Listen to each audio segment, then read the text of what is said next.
খোকারও হয়েছে ছেলে 2 বছর হলো, আর তো মাত্র বছর 25 ঠাকুর মুখ তোলো।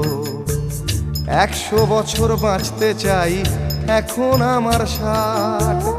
25 বছর পরে খোকার হবে 59। আশ্রমের এই ঘরটা ছোট, জায়গা অনেক বেশি। খোকা আমি দুজনেতে থাকবো পাশাপাশি। সেই দিনটার স্বপ্ন দেখি ভীষণ রকম, মুখোমুখি আমি খোকার বৃদ্ধাশ্রম।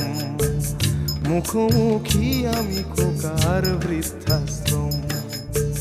মুখোমুখি আমি খোকার বৃদ্ধাশ্রম।